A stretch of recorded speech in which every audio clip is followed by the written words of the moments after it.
Sir ನನ್ನ ಕರ್ಕೊಂಬಂದ್ಬಿಟ್ಟು ತಾಯಿ ಇಲ್ಲ ಅಂತ ಹೇಳ್ಬಿಟ್ಟು ನೀನೇ ಗಂಡ ಅಂತ ಹೇಳ್ಬಿಟ್ಟು ಗಂಡ ಅಂತ ಹೇಳ್ಬಿಟ್ಟು ಕರ್ಕೊಂಬಂದರು ಅಲ್ಲಿಂದ ಊರಿನಿಂದ ನಮ್ಮೂರಿನಿಂದ ನೀನೇ ಅಳಿನೋ ನೀನೇ ನನ್ನ ಮಗನ ಅಂತ ಹೇಳ್ಬಿಟ್ಟು ಕರ್ಕೊಂಬಂದು ಮೋಸ ಮಾಡಿಬಿಟ್ರು. ಆಮೇಲೆ ಆಯಿತು ಅಂತ ಹೇಳ್ಬಿಟ್ಟು ನನ್ನ ಪಾಡಿಗೆ ನಮ್ಮ ಮನೆ ಕಟ್ಟಿದೆ ಎಲ್ಲ ಕಟ್ಟಿದೆ ಏನು ಬೇಕೋ ಮಾಡ್ಕೊಂಬಂದೆ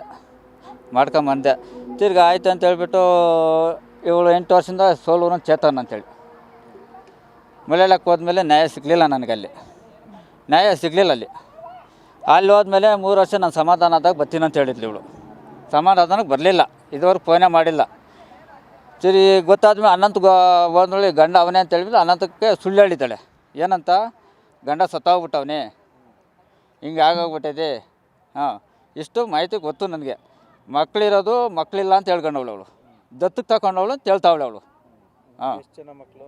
2 ಮಕ್ಕಳು ಸರ್, 1 ಹೆಣ್ಣು ಮಗು 1 ಗಂಡು ಮಗು. ನೀವು ಮದುವೆ ಆಗಿ ಎಷ್ಟು ವರ್ಷ ಆಯಿತು ಸರ್? 12 ವರ್ಷ ಆಯ್ತು ಈಗ ಜಸ್ಟ್ 27ಕ್ಕೆ 12 ವರ್ಷ ಆಯಿತು. Love marriage arrange marriage? Love marriage sir, ಅದು ಲವ್ ಮ್ಯಾರೇಜ್. ಸರ್ ಒಂದು ಹುಡುಗನಿಂದ ಕಾಂಟ್ಯಾಕ್ಟ್ ಆಯಿತು ದೇವನಹಳ್ಳಿಯಲ್ಲಿ. ಅವನು ನಾವು ಬಿಟ್ಬಿಟ್ಟಿದ್ದೆ. ತಿರ್ಗಿ ಕಾಂಟ್ಯಾಕ್ಟ್ ಮಾಡ್ಕೊಂಡು ಆಯಿತು. ನಮ್ಮ ಅಕ್ಕ ಒಳ್ಳೆ ಯಾಕೆ ಸತ್ತೋದ್ಲು ಪಾಪ, 1 ತಿಂಗಳಾಯ್ತು ಸತ್ತೋಗಿ. ನಾನು ಬಂದುಬಿಟ್ಟಿದ್ದೆ. ಆಯಿತು ಅಂತ ತಪ್ಪಾಯ್ತು ಬಂದುಬಿಟ್ಟಿದ್ದೆ ನಾನು. ನಮ್ಮ ಅಕ್ಕ ಇದ್ಕೊಂಡು ಇವಳು ಓಡಿ ಬಂದುಬಿಟ್ಲು ಚಿಕ್ಕಬಳ್ಳಾಪುರಕ್ಕೆ. ನಾನು ಕ್ಲಿಯರ್ ಹೋಟೆಲ್ ಆರ್ಡ್ರ್ ಮಾಡ್ತಾಯಿದ್ದಕ್ಕೆ ಇವರು ಹುಡ್ಕೊಂಡು ನಮ್ಮನೆಗೆ ನಮ್ಮಪ್ಪ ಎಲ್ಲ ಕರ್ಕೊಂಡು ಮದುವೆ ಮಾಡಿಸಿದ್ರು. ಎಲ್ಲಿ?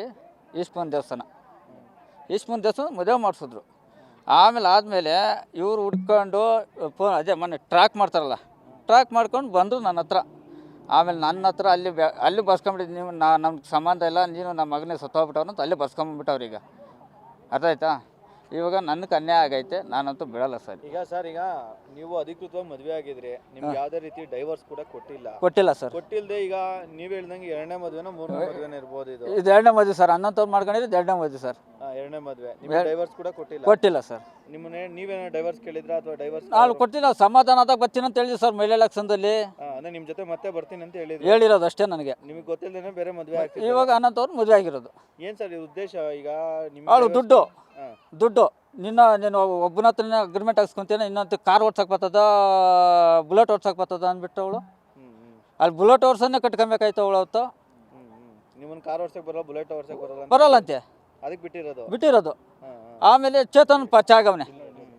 ಚೇತನ್ ಪರಿಚಯ ಆದಮೇಲೆ ಅವ್ನು ಮಡ್ಕೊಂಡು ನನ್ನ ಸ್ಟೇಷನ್ಗೆ ಕೂತಿಸಿದ್ಲು. ನನ್ನ ಹತ್ರ ಪ್ರೂಫ್ ಇದೆ, ರೆಕಾರ್ಡಿಂಗ್ಸ್ ಇದೆ. ಸೋಲೂರು. ಈಗ ಅವ್ನು ಮದುವೆ ಆಗಿದ್ದಾರಾ? ಅವ್ನು ಮದುವೆ ಆಗೋಳ ಬಿಟ್ಬಿಟ್ಟವಳಂತೆ. ಇವಾಗ ಬಿಟ್ಟಿರೋದು. ಅಣ್ಣಂತವ್ರು ನನ್ನ ಮೊನ್ನೆ ಹೇಳಿದ್ದು. ಟೋಟಲ್ ನನಗೆ ಗೊತ್ತಿದ್ದಂಗೆ ಈ ತಲೆ ಇವಾಗ ಅರ್ಶನದೆಲ್ಲ ಸೇರಿ ನನ್ನ ಲೆಕ್ಕಾಚಾರ 3 ಪರ್ಸ್ನಲ್ ಆಗಿರೋದು 2 ನನ್ನ ಹತ್ರ. ಅದು ಇನ್ನೂ ಪರ್ಸ್ನಲ್ ಚಿಕ್ಕಬಳ್ಳಾಪುರದ ಒಂದಿದೆ. ಅವನ ಹತ್ರ ಡೈವರ್ಸ್ ಆಗೋದಂತ ಹೇಳ್ಕೊಂಡವಳೆ. ಯಾಮರ್ಸದೆ ಇವಳು ದುಡ್ಡುಗೋಸ್ಕರ.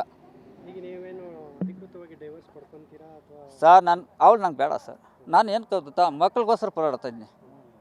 ನನ್ನ ಮಕ್ಕಳು ನಾನು ಕರ್ಕೊಂಡು ಹೊರಡ್ತೀನಿ, ಅವ್ರ ಪಾಡು ಎಲ್ಲನ ಮಾಡ್ಕೊಳ್ಳಿ ಅವಳು ಅಷ್ಟೇ. ನಂಗೆ ಬೇಡ ಸರ್. ಇವಳು ಸವಾಸನ ಬೇಕಾದ್ರೆ ಗಂಡನೂ ಸಹ ಹಾಕ್ಬಿಡ್ತಾಳು. ಈಗ ದುಡ್ಡುಗೋಸ್ಕರ ಹಿಂಗೆ ಮದುವೆ ಮೇಲೆ ಮದುವೆ ಆಗ್ತಿದ್ರೆ ಏನು ಹೇಳ್ತೀರಾ? ಏನು ಹೇಳೋದು ಸರ್, ನಾನು ಬಿಟ್ಟೆ 3 ವರ್ಷ ಆಗತ್ತೆ. ಅವಳು ಸಮಾಧಾನದಾಗ ಬರ್ತೀನಿ ಅಂತ ಹೇಳ್ದವಳು ಇವಾಗ ಕಣ್ಣು ಕಾಣಿಸ್ಕೊಂತ ಇರೋದು ನನಗೆ. ಅವಳು ಮಹಿಳಾ ಸಂಘದಲ್ಲಿ ಬೇರೆಯವ್ರಿಗೂ ಅನ್ಯಾಯ ಆಗಲ್ವ? ಬೇರೆ ಹುಡುಗರಿಗೆ ಅನ್ಯಾಯ ಸರ್. FIR ಮಾಡಿ ಸೆಂಟ್ರಲ್ ಜೈಲ್ಗೆ ಎತ್ತಾಕ್ಸ್ಬೇಕು ಸರ್. ಇವಳನ್ನ FIR ಮಾಡಿ ಸೆಂಟ್ರಲ್ ಜೈಲ್ಗೆ ಎತ್ತಾಕ್ಸ್ಬೇಕು ಅಷ್ಟೇ. ನನಗೆ ಗೊತ್ತಿದ್ದಂಗೆ FIR ಮಾಡಿ ಸೆಂಟ್ರಲ್ ದುಡ್ಡು ಅಂತಾರೆ ಸರ್. ಅವಳು ಬಾಯಿ ಬಿಟ್ಟು ಸುಳ್ಳು ಸರ್. ಅವಳು ಬಾಯಿ ಬಿಟ್ಟು ಸುಳ್ಳು. ದುಡ್ಡುಗೋಸ್ಕರ ಮದುವೆ ಆಗೋದಾ? ಮದುವೆ ಆಗೋದು ಯೂಸ್ ಮಾಡ್ಕೊಂಡು ಅವನ ಹತ್ರ ದುಡ್ಡು ಕಿತ್ಕೊಳ್ಳೋದು, ಓದ್ತಾ ಇರೋದು. ಗಂಡ ಸತ್ತೋಗವಳು ಅಂತ ಹೇಳ್ಕೊಂಡ್ಬಿಟ್ಟವಳು ಆಲ್ರೆಡಿ ಅವಳು. ಗಂಡ ಇದ್ಕೊಂಡು ಗಂಡ ಸತ್ತೋಗವಳು ಅಂತ ಹೇಳ್ಕೊಂಡವಳಲ್ಲ. ನಂಗೆ 5-6 ವರ್ಷದಿಂದ ಟಚ್ ಇಲ್ಲ, ನಂಗೆಲ್ಲ ಇದ್ದಾರೆ ಅಂತ ಗೊತ್ತಿಲ್ಲ ಅಂತಾರೆ. ಯಾರು ಸರ್ ಹೇಳಿದ್ದು? ನಮ್ಮ ತಾಯಿ ಇಲ್ಲ, ನೀವು ಅವರಮ್ಮ ನಮ್ಮ ಅತ್ತೆಯವರು ಮಾತಾಡ್ತಾರಲ್ಲ, ಡೈಲಿ ಮಾತಾಡ್ತಾವ್ರು ಅವರು. ನಿಮ್ಮ ಜೊತೆ ಟಚಲ್ಲಿದ್ದಾರೆ. ನಾನು ನಿನ್ನೆ ಕೂಡ ಬರ್ಡೇ ಮಾಡ್ಕೊಂಬಂದೆ ಹೋಗಿ ಹುಡುಗರಿಗೆ. ಮಕ್ಕಳು ಬರ್ಡೇ ಮಾಡ್ಕೊಂಬಂದೆ ಸರ್. ನಮ್ಮ ಕಲ್ಲಿ ಟಚಲ್ಲ ಅವ್ರು ಸರ್. ನಾನು ಬಟ್ಟೆ ಕೊಡಿಸಿದೆ, ಹೋಗಿ ಎಲ್ಲ ಕೊಡ್ಸ್ಕೊಂಬಂದೆ ನಾನು ಹೋಗಿ. ನೋಡ್ರಿ ಈ ಡ್ರಾ ಮಾಡ್ತಾವಳು ಇವಳು. ಇವಾಗ ಯಾವನೋ ಚೆನ್ನಾಗಿರೋನು ಸಿಕ್ಬಿಟ್ಟವಳು ಅಂತ ಇವಾಗ ಅವನ ಹತ್ರ ಡ್ರಾಮಾ ಇವಳು. ಕನಕಪುರದವನು ಲಾಸ್ಟು. ನನ್ನ ಮಕ್ಕಳು ಬೇಕು. ನನ್ನ ಮಕ್ಕಳನ್ನಂತೂ ನಾನು ಬಿಡಲ್ಲ ಸರ್. ಇವಳು ಲೈಫಲ್ಲಿ ಮಾಡೋದಕ್ಕೆ ಮಕ್ಕಳನ್ನಂತೂ ನಾನು ಬಿಡಲ್ಲ ಸರ್. ಹಿರೇಗೌಡ ಸರ್. ಲೇಟೆಸ್ಟ್ ಹಾಗೂ ಇಂಟ್ರೆಸ್ಟಿಂಗ್ ಸುದ್ದಿಗಳಿಗಾಗಿ ಬಾಸ್ ಟಿವಿ ಕನ್ನಡ ಚಾನೆಲ್ನ ಸಬ್ಸ್ಕ್ರೈಬ್ ಮಾಡಿ. ಹಾಗೆಯೇ ಬೆಲ್ ಐಕಾನ್ ಪ್ರೆಸ್ ಮಾಡಿ. ಇದರ ಜೊತೆಗೆ ಫೇಸ್ಬುಕ್, ಇನ್ಸ್ಟಾಗ್ರಾಮ್, ಎಕ್ಸ್ನಲ್ಲೂ ಮಿಸ್ ಮಾಡದೆ ಫಾಲೋ ಮಾಡಿ.